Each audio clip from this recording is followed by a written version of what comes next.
নমস্কার, হারহীন কাহিনীতে আপনাদের স্বাগত।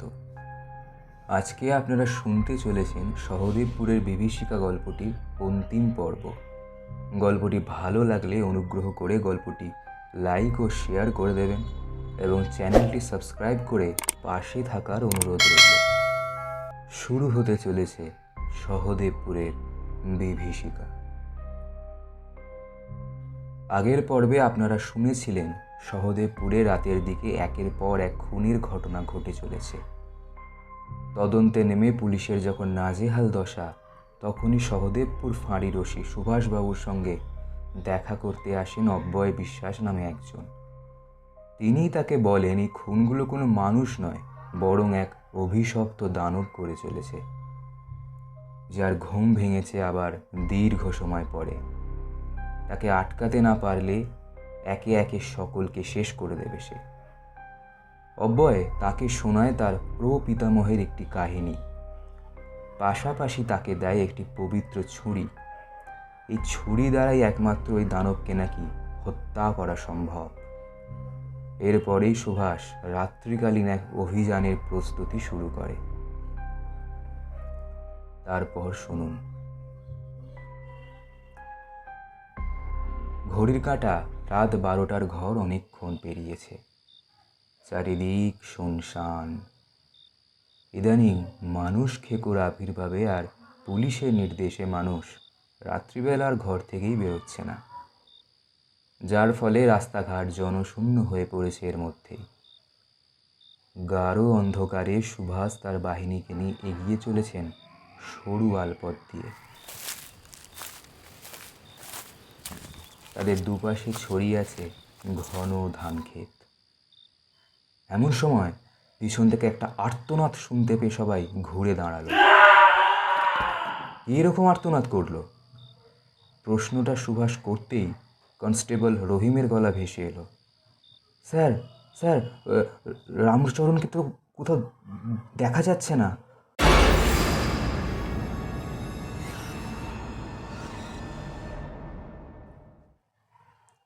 তাই তো, সে আবার কোথায় গেল?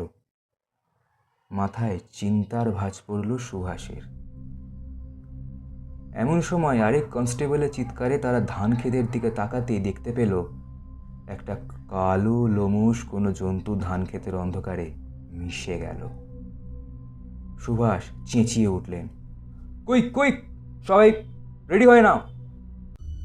কিন্তু তার আগেই একটা কালো কিছু চকিতে আরেকজন কনস্টেবলের ওপর ঝাঁপিয়ে পড়ে তাকে নিয়ে ধান ক্ষেতের অন্ধকারে অদৃশ্য হয়ে গেল।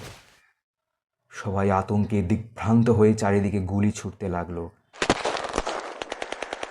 রাতের বাতাস বারুদের গন্ধে ভারী হয়ে উঠল। সুভাষ হাত দেখিয়ে গুলি ছুটতে নিষেধ করলেন। ধান ক্ষেতের একদিক থেকে খসখস আওয়াজ পেয়ে সাব ইন্সপেক্টর সুমন সেদিকে গিয়ে দেখতে যেতেই দুটো লোমশ ধারালো নখরযুক্ত হাত তাকে সেদিকে টেনে নিল। মরণের আগের মুহূর্তে আর্তনাদ ভেসে এলো তার গলা থেকে।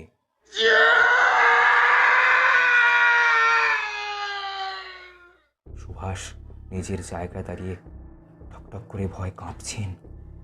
তার পরনের উর্দি ঘামে ভিজে সপ করছে। এবার দানবটা আস্তে আস্তে আলপথে উঠে এলো। অনেক দিন পর এতগুলো মানুষ একসাথে পাওয়ার উল্লাসে একটা হাড়হিম করা হুঙ্কার দিয়ে উঠল সে।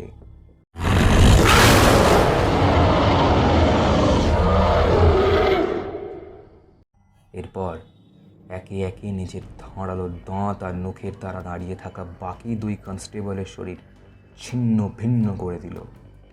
সুভাষ কাঁপতে কাঁপতেই লক্ষ্য করলেন প্রাণীটাকে লক্ষ্য করে অবিরাম গুলি ছোড়া হচ্ছে, কিন্তু কিন্তু সে যেন হাওয়া দিয়ে তৈরি। কোনো গুলি যেন তার শরীরে আঘাত হানতে পারছে না। আস্তে আস্তে মানুষ খেকোটা সুভাষের সামনে এসে দাঁড়ালো। সত্যি এমন বীভৎস ভয়ঙ্কর প্রাণী তিনি আগে কোনো দিন দেখেননি। মুখের আদলটা অনেকটাই নেকড়ের মতো। সারা শরীর কালো কর্কশ লোমাবৃত, চোয়ালের দুপাশ দিয়ে বেরিয়ে থাকা দুটো সদন্ত বেয়ে রক্ত গড়াচ্ছে, চোখ দুটো যেন আগুনের ভাঁটা।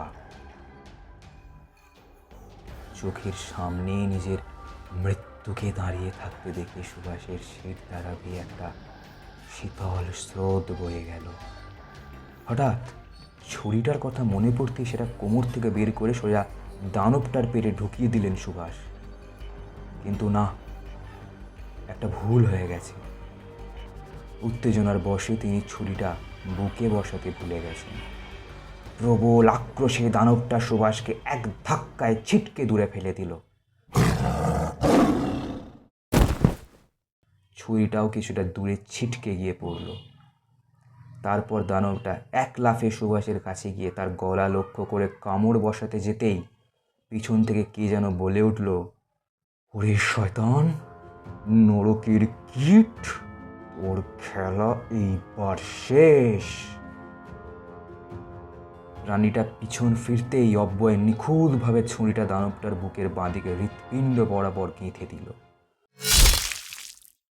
প্রচণ্ড যন্ত্রণায় প্রাণীটা প্রবল আর্তনাদ করে একপাশে পড়ে গেল। কিন্তু অব্যয়কে হাতের সামনে পেয়ে মৃত্যু ঠিক আগে নিজের ধারালো নখের আঘাতে তার গলার নলিটা ছিঁড়ে দিল। অব্যয় প্রচণ্ড যন্ত্রণায় গলা চেপে বসে পড়ল।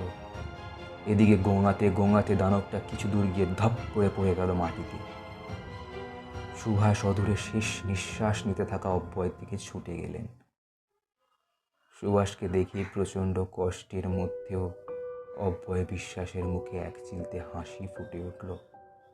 তারপর আস্তে আস্তে তার মাথাটা একদিকে হেলে পড়ল। সুভাষের দু চোখ বেয়ে কয়েক ফোঁটা গরম জল নেমে এলো। একজন অচেনা অজানা মানুষ শুধু তাকে নয়, এই সমস্ত সহদেবপুরের মানুষকে রক্ষা করলেন। আস্তে আস্তে উঠে দাঁড়ালেন সুভাষ, তারপর ফাঁড়ির পথ ধরলেন। জনহীন প্রান্তরে কতগুলো মৃতদেহ পড়ে রইল শুধু। না, অবশেষে শান্তি। এবার নিশ্চিন্তে বাঁচবে সহদেবপুরের মানুষ।